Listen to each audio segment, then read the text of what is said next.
Nganba masadu nongma nongmagi improve oiraktuna mapung phana ngasidi mahausada laktuna kalle office lamdagi mikuptuni mafi maro loisinba hauri nganba ibunga sese imana nangi sangom puraklabani nganba drawer dagi ningthina thamliba khudang gari ama puthoraklaga sina imana pangwa wabire aina lolasu yabaduda kahigi sana londoino ima leirisidi nganba noklaga ima na ngarang haiba sanfamdo kaya neba ngan thoi masagi nakta famtharai yahamdeda lupa 2,000 khaktani nachan robita do lohongbagi kai kaino mating oinaba hana khara pisirana tawba kona amuk mayam leirasu hoima ai piramage nganba khungop tu tongba loiraduna famungdugi nakanda leiriba magi purse dagi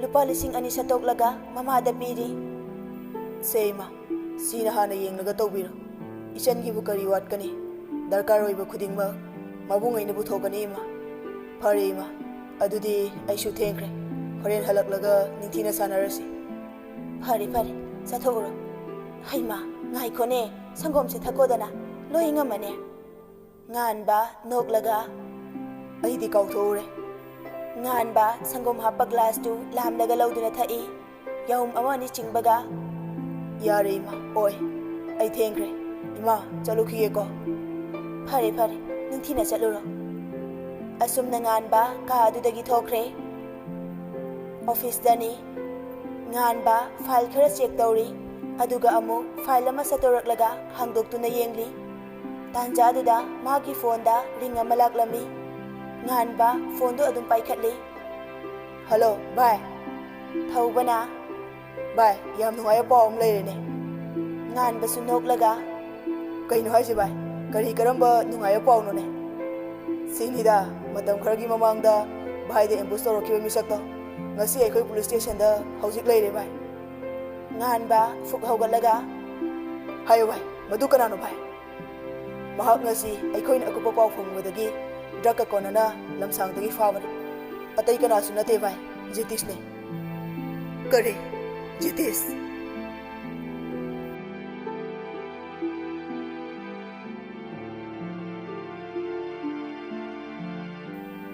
ima cha leisna mangol da laktuna manemgi manakta leplaga cha kaptu piri hoji pungya tare hairene wangang sangangadi nokthare nati hoji pungya tare kidu nasana khangdro leisna latli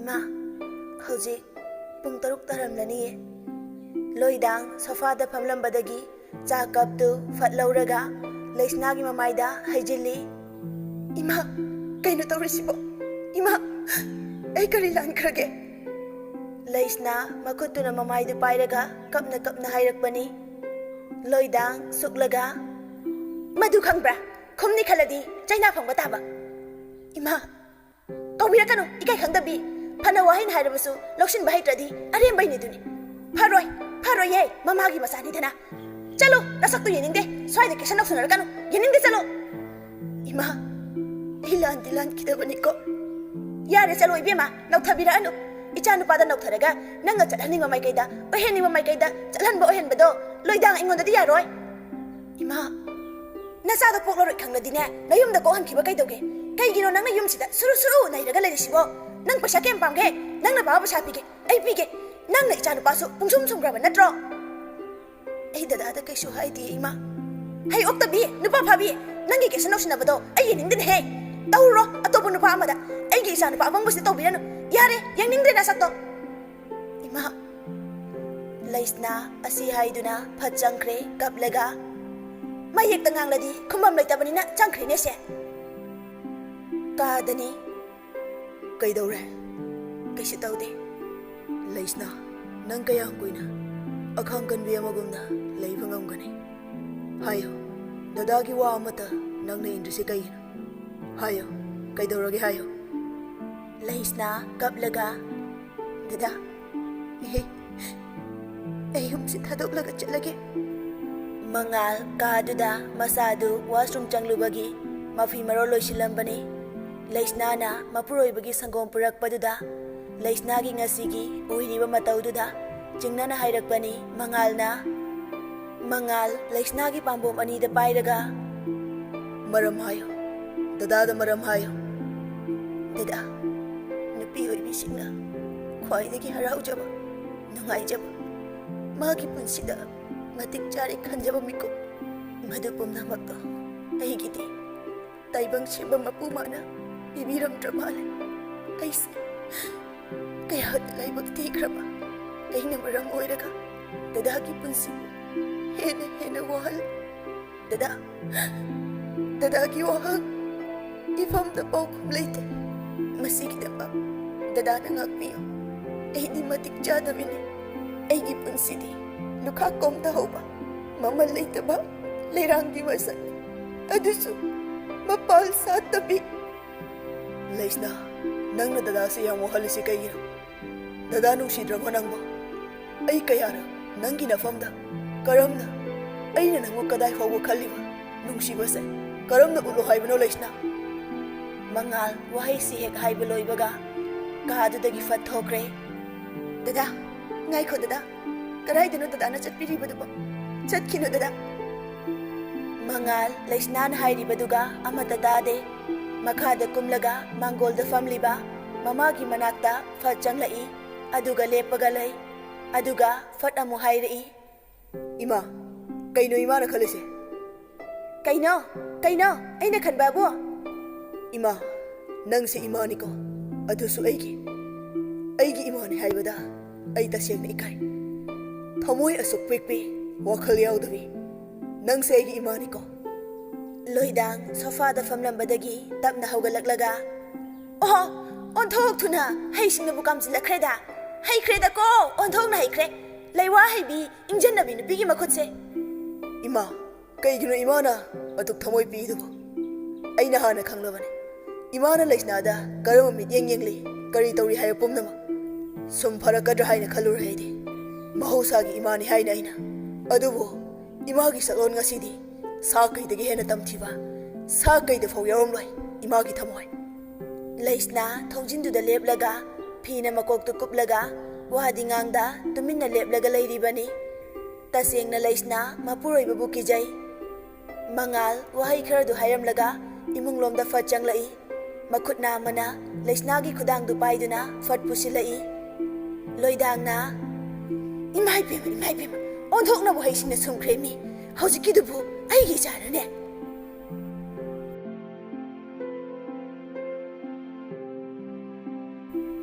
ꯑꯁꯨꯝꯅ ꯃꯇꯝ ꯈꯔ ꯍꯧꯈ꯭ꯔꯦ꯫ ꯑꯌꯨꯛꯀꯤ ꯃꯇꯝꯅꯤ꯫ ꯉꯥꯟꯊꯣꯏꯅ, ꯄꯦꯜꯂꯕꯅꯤꯗ ꯑꯩꯗꯤ, ꯏꯆꯥ ꯅꯨꯄꯥꯅꯤꯅ ꯇꯧꯔꯤꯁꯤꯅ ꯄꯨꯔꯥ ꯑꯉꯥꯡ ꯃꯆꯥꯗꯒꯤ ꯈꯤꯠ ꯍꯦꯟꯈ꯭ꯔꯦ꯫ ꯑꯗꯨꯒ ꯃꯄꯥꯅꯤꯅ ꯇꯧꯔꯤꯁꯤꯅꯅꯦ ꯀꯟꯇ꯭ꯔꯦꯛꯇꯔꯅꯤꯅ ꯊꯤꯀꯥ ꯄ꯭ꯔꯣꯐꯤꯠꯇ ꯉꯥꯎ ꯂꯩꯈ꯭ꯔꯦ꯫ ꯑꯩꯅ ꯌꯨꯝꯁꯤꯗ ꯏꯃꯨꯡꯒꯤ ꯊꯕꯛ ꯄꯨꯝꯕ ꯂꯣꯏꯅ ꯇꯧꯔꯤꯅꯦꯁꯦ꯫ ꯃꯥꯒꯤ ꯃꯐꯤ ꯃꯔꯣꯜ ꯑꯩꯅ ꯀꯌꯥꯝ ꯀꯨꯏꯅ ꯁꯨꯈꯤꯗꯣꯏꯅꯣꯕ? ꯋꯥ ꯈꯪꯗꯕ ꯍꯥꯏꯁꯦ ꯑꯣꯟꯊꯣꯛꯅ ꯈꯪꯈꯤꯗ꯭ꯔꯕꯖꯥꯠꯅꯤ꯫ ꯉꯥꯟꯕ ꯅꯣꯛꯂꯒ, ꯀꯩꯅꯣ ꯏꯃꯥ, ꯁꯥꯎꯔꯤꯔꯣ? ꯁꯥꯎꯗꯦ, ꯏꯃꯥ ꯀꯔꯤꯃꯠꯇ ꯁꯥꯎꯖꯗꯦꯀꯣ꯫ ꯑꯗꯣ ꯅꯪꯕꯨ ꯌꯦꯡꯕ ꯉꯝꯂꯤꯕ꯭ꯔꯥꯕ ꯏꯃꯥꯅ ꯁꯨꯃꯥꯏꯅ ꯁꯨꯝ ꯐꯤꯒ ꯁꯨꯔꯒ ꯂꯩꯕꯁꯦ? ꯑꯁ ꯏꯃꯥ, ꯌꯥꯔꯦꯕ꯫ ꯌꯥꯕ ꯅꯠꯇꯦ, ꯏꯃꯥꯅ ꯍꯥꯏꯔꯤꯁꯤ ꯑꯁꯦꯡꯕꯅꯤ꯫ ꯅꯪꯅ ꯌꯥꯗ꯭ꯔꯒꯅꯅꯦ ꯏꯃꯥꯅ ꯊꯤꯕ ꯇꯥꯔꯦꯗꯅ꯫ ꯉꯥꯟꯕ ꯅꯣꯛꯂꯒ ꯑꯗꯨꯃꯛ, ꯑꯩꯗꯤ ꯂꯩꯁꯅꯥ ꯅꯠꯇꯅ ꯀꯅꯥꯝꯇꯒ ꯂꯨꯍꯣꯡꯉꯣꯏꯌꯦ ꯏꯃꯥ꯫ ꯍꯌꯦꯡ ꯏꯃꯥ ꯍꯣꯏ ꯆꯞꯆꯅꯤꯀꯣ꯫ ꯉꯥꯟꯊꯣꯏ ꯃꯄꯨꯛꯅꯤꯡ ꯆꯪꯅ, ꯏꯕꯨꯡꯉꯣ, ꯅꯨꯄꯤ ꯃꯆꯥꯗꯣ ꯐꯔꯁꯨ ꯐꯠꯇ꯭ꯔꯁꯨ ꯁꯥꯒꯩ ꯑꯃꯒꯤ, ꯌꯨꯝ ꯑꯃꯒꯤ ꯃꯧ ꯑꯣꯏꯈ꯭ꯔꯕꯅꯤ꯫ ꯏꯃꯥ ꯄꯥꯝꯗꯦꯀꯣ ꯃꯗꯣ? ꯍꯣꯏ ꯏꯃꯥ, ꯑꯩꯗꯤ ꯃꯥꯅ ꯃꯧ ꯑꯣꯏꯔꯁꯨ ꯀꯩꯁꯨ ꯀꯥꯏꯕ ꯂꯩꯇꯦ꯫ ꯅꯨꯡꯁꯤꯕꯗ ꯑꯗꯨꯒꯨꯝꯕꯒꯤ ꯑꯩꯉꯣꯟꯗ ꯈꯦꯠꯅꯕ ꯑꯃꯠꯇ ꯂꯩꯇꯦ ꯏꯃꯥ꯫ ꯏꯕꯨꯡꯉꯣ, ꯅꯪ ꯀꯌꯥꯝ ꯀꯨꯏꯔꯦ ꯉꯥꯎꯕ? ꯉꯥꯟꯕ ꯑꯗꯨꯃꯛ ꯅꯣꯛꯂꯒ, ꯀ꯭ꯂꯥꯁ 9ꯗꯩ꯫ ꯉꯥꯟꯕ ꯑꯁꯤ ꯍꯥꯏꯔꯝꯂꯒ ꯅꯣꯛꯇꯨꯅ ꯊꯣꯛꯈ꯭ꯔꯦ꯫ ꯁꯣꯝꯗꯅ ꯃꯦꯝꯆꯥ ꯂꯩꯁꯅꯥꯒꯤ ꯃꯌꯨꯝꯗ ꯂꯥꯛꯂꯤ꯫ ꯇꯁꯦꯡꯅ ꯃꯦꯝꯆꯥ ꯃꯆꯥꯅꯨꯄꯤꯒꯤ ꯃꯐꯝꯗ ꯂꯥꯛꯀꯅꯤ ꯍꯥꯏꯕ ꯈꯪꯍꯟꯈꯤꯗꯦ꯫ ꯃꯦꯝꯆꯥꯒꯤ ꯋꯥꯈꯜꯗ ꯏꯃꯨꯡ ꯑꯁꯤꯅ ꯇꯧꯔꯤꯕ ꯂꯣꯏꯗꯥꯡꯅ ꯃꯃꯧ ꯅꯨꯄꯤꯕꯨ ꯀꯔꯤ ꯃꯤꯠꯌꯦꯡꯗ ꯊꯝꯂꯤ, ꯀꯔꯤ ꯇꯧꯔꯤ ꯍꯥꯏꯕ ꯄꯨꯝꯅꯃꯛ ꯈꯪꯏ꯫ ꯑꯗꯨꯅ ꯃꯦꯝꯆꯥ ꯃꯆꯥꯒꯤ ꯅꯥꯛꯇ ꯉꯁꯤꯁꯨ ꯂꯥꯛꯂꯤ꯫ Gate tu hek lansilakpaga taromlibasing adu ubada koktagina ton fawba tu chungkiba khanghaude. Leisnabu manem loidangna laktana sumangi floor duda ilibadu memchana ure. Madu ubada mamana imagi ibema ima machanupibu haugatpiraga ichabu yang warabrane. Leisna khumde adum moinamak mitlu pirangdi leptuna sintharakli. Memcha tasengna machanupigi fibamdu ubada hena sauningba thamoi kaiba oikhre. Memcha nakanda fat onthoklaga lepliba loidangdi yenglai. Loidang imungda fat changkhige tawi. Hey, ngaiko changkhiba yaroi. Loidang na kari noi bema kari na tawrise kari no banoi na tawrise mi amagi punsibu kaisu leitana khaliba sa san ki type da mi bo sumna ona bro khana bayam horakanu la adine na chanupi do fatpura ga chatkhro. Memcha loidang gi wahai duda amuka hena asaw wahai budu oikhre. Mikup sida khangning ning singlakli mamangda machanupi bu mamau oijage haiba lakhiba. Amaromdana machanupigi wakhalda luhongbiganu haina thamoi sokna mamada haikiba mikupsing adu.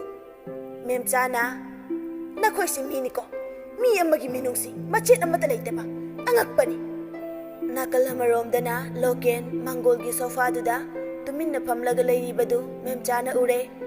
Madu ubada memcha hena asaw bahaibadu oikhre. Memcha makhatana Pubina warak pinaba mi leitaba se khwaidagi laibak thibani mayamgi chatnabi chanaro chat khangdi haibadu chumida. Loidang su hande hey noigi wathi warem nganghom na tine se la aba natro yare chalo na chanu pise puraga. Memcha machanupi da onsilaga yenglaga hairai abe icha tombi chala silao mafam sida nang kuina leithaba khudong thiba nangani ima ada leiraga tumam jabum khangdene aduna ngasisu ichagi nakta laklibasini lao ima laklinge sida punna imaga chatmina khrasi. Lokena ichani bema amukta inthone wasi amaromda chanakhre. Memcha chauna lokenda yenglaga tada aidi ngasaidagi tada si marol thoktaba posak amaga pangkhakni haina khalure. Ichan yare tada thingbirano ichanu pise puraga chasakhrage ai nupa oiradi nupa thokna nupagi asengmo sakam ado utpiyu tada. Memcha wahai asi haiduna machanupibu puduna khungthang adu thangba haukhre. Leisna wadi kangthokpa ngamda mayum maikaida yenglaga onsinduna kapjari. Sinthari pirhangduna magi dadabu nungsina kaujari. Tengthari thamoidasu marol thokta dada haina sonjari.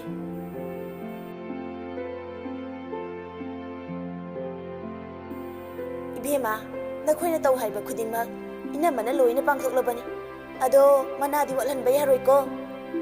Bimola noktana hairakpani lemsna noklaga inama leibagi thawak pumba asuk chawna pangthokpa ngamlibani selgidi kaisu khanbiruna inama na piyu haiba adagi tadana hena pizage inama.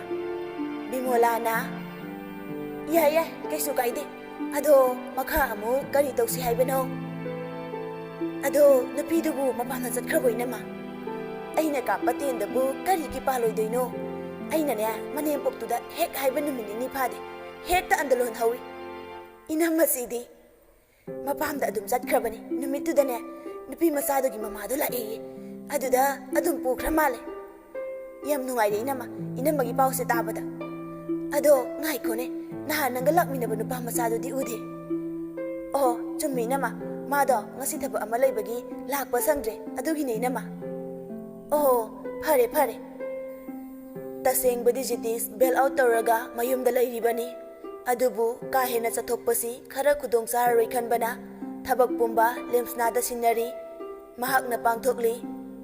Lemsna na phare nama adudi ayamuk chanaba tawrage seinama lupa lising yang khaine silau singbiro matungga darga layaklebasu inamada paho tum haujarake. Bimola noklaga hoida kaisu kaide. Mangal office halakpagi matamni sumangda magi gari du khamlamlaba matung magi ka tamna lakli machindasu leisna bu kaujai. Leisna Asumna kahadu yawrabada Mangal mafi maroldu hongdoknaba hotnari. Kainone nahangaidi sigum matamse adum leibani kai tan chat kharjanone Laisna Asumna kauduna amu makhada kumtharakli. Asum thirakpada mapa mamagi kada amuk changlai. Mangal changlakpada mapa mama animak unglaga phamlaga sofada leirami. Maduda mangalna kaidore ima loidang kapsinaraga fat hairi. Ibungo imahadine ngasi thawai yam nungaite pukning yam nungsi. Asi thokanina aidi nahana haijabani nakoinane sungtha thajagite imagi wadu. Mangal ngakjanana loidangi nakalda famliba mapada amu hanglai. kari no pabo imana hari sigi wahan thokse nasa ingonda gyan ta halo pabo Lokena ibungo wari si karamna phongdokadabano haiba ipa khangdre Mangal mapagi nakta sangchilaklaga pungning changna haibiyo pabo nasa da mayek sengna ahide imahuna nupina asumna tarokani haibadi ai khak thajarode Laisna kaidoroge hayo pabo kaidau babu namabu laktana haidalamaga magi aningo apamba fangaga taloire khana kaisu leitana imung sibu khalamlaga chatkredo Laisna nabu adumna tawgodra loidang kaplaga tu yengu tu mana iramba cheni mana laktana chesi imada langsilambani thajadragane napada suang napasu loina uhobani aidi lai mana ngami babu napabu busu laktana inthoklamine asi haiduna loidang amuka hena kapsinari hik launa mangalna piroima chedo loidang machanupada chedu piri Panthade mangal chedubu fat hangdoktuna yengi. Ai imungsigi wahangmada chatlabani. Ai bukana amatana ai khongol thige khalakana. Ai na khoiga kaisu mari leinade. Supnatangi imungsida ai khudong chaba ai gi apama phangnaba ai imungsida lakhibani. Ai gi puroiba manga magi mafamda matam kuina tatki lang thahanduna aina tawsinakhibani. Madusu ai gi apamagi wakhaldagine. Phare ai waka hena hairubagi kanaba leite aduna matang asida loisinjarage aigi iralgi dama imungsina aibu ngakpigani Mangal sithigi waroldu pahaba loirabada machet che adubu segaiki aduga machindasu solai tapna aina asuk thajaba nangse ngasidi nahakna asumna oiramgani haibadi ai khakhaludabane nangna ifamdagi apamba kaya fangkhrabasu ai kaisu warauba leite saude adubo ima pabung amadi sagai gi mingchat thelamagidama nangbudi aina hatkani Mangal wahai asi hairamlaga fajatkhre loidang noklaga tas kamdawiye sinine sitabuni aina ngaijarapa ngasidi thungledana loidang aina kapatenbu pandero Lokena mama aidi nangna haiba adudamak tawri mikupsi fawba adubu hayeng ichana khanglagana kamdawba Moi babu wakhaldo langhik tawna bikshan birakano kari khangdawrige ichagi wakhalsu ole sidagidi ichana pasu lohongbirani nungaire sidabuni aina ngaijarakpa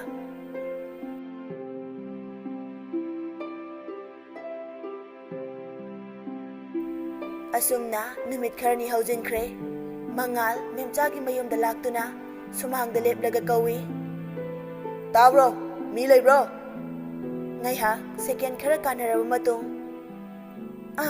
kana oiraba Mangal onsilaklaga Laisna leikibro ima leibani kakhalo ibungo yare ima ma leirdi maga wari amta sanage tawbane hoi Asi haiduna memcha imungda changkhre ngaihak leiraba matung Laisna imungdagi thorai Laisna tapna mangalgi manakta laklaga mapuroibada tinghak wadingangda tuminna lepli kaino nang pamise ha hayu Laisna nangna pamise kaino aibu mayam mangda yolaga nangna nungaibadra nangna haraubudra nangna pamise Laisna wa machet amata kangthokta hik launa kapli Mangal haifet noklaga Kafkani, kappa taawani. Nara layrabanina, madu natana nangi haibam laite. Natra? Dada, Yare, wa makha tarakano. dada, aigi wase tabiraroidra. Karigi tabiba, nangna imungda layba. Ai, ima amadi papu, makhoibu, kaisu laitana khanba ngamni. Nangi wabu, aina karama taakani. Aina mafamsida lakliba siso, nang ikutsina pena hatke lakpani. Masi khangbra. Mangal laisnagi makhauri charamdu makut aniduna krakak laksinduna metli. Madu ubada memcha prap chensilaglaga mangal bu inthoklaga safu kana mangal gi mamaida khubak na thai. Kari ranga tawrise ha aduk chawkhattaba nangna puraga lakliba nangi wakhalduna chummi haina khanbra. Memcha machanupida mu onsilai aduga hairei. Khamoi bema karigino nanga tumina marala misak amagum tumina lairiba. Adumna nanga lairaga achumba puroine. Hayu hayu nangina puroibada kanghalo pumnama. Nangina tawduna mi amagi punsibu achumba purakpa kaisu oithoi bema. Hana chumlabasu phattaba arhanba khosemgi wahaina yomkhrabadine achumbagi pangal thawna kaisu lairo pumnama alembane. Laisna aduma kapli mapuroibada tapna onsilaga kapna hairei. Dada, aisibu yam phatrabro. Aisibu oizeba tibi isa kaktagi khanbi misak ama oina laurabro dada. Mani aidi matik chadabini yumdugi chanapam khangrabi khwaidagi matik chadabi yumdugi maune. Laisna mapidu kunam anina taithoklaga phare dada dada na aibu phatana lauba ai kaisu khande adubu dada ngasi faubada aina yumduda hek lakkiba numittagi dadagi mafamda tatki lang namtha oidaba isa kakki apamba khankibadi laikide. Dadana aigi pungningi asengba wakal khanglamdaba hazaramdaba masi laibak thibane. Phare haukradi ai kaisu saude aigi iralni khantoklage adubu dadana aibu hataka dadaki aningba apamba thungani hairadi aibu nakuttuna pena halo se dada aibu halo. Asi haiduna laisna mangalgi makutubu pairaga thangatuna magi makhauri mapada thammi. Mangal makutu farkanthoi wadi ngangda mapi ira chena tumina leplaga lay. Mangal laisna da yenglaga ai hingningdre aina hingadoribasibu kanagi asadana ai sininge aibu nakutna pena halo nangi apamba mawongda aibu halo. Mangal na aisibu miniko isana isagi wakal khanba ngamdaba aisibu aimu wakal yaudaba misibu lairamkhidra. wahai asi hek haiba loibaga laimaida haithakre. Mangal dada kaidaurage memchanasu ibunga kaidaurage ne nangbo ibema chalo ising boro ising khara thasi. Laisna pakhatna imungda prap ising lauthokpa changkhre.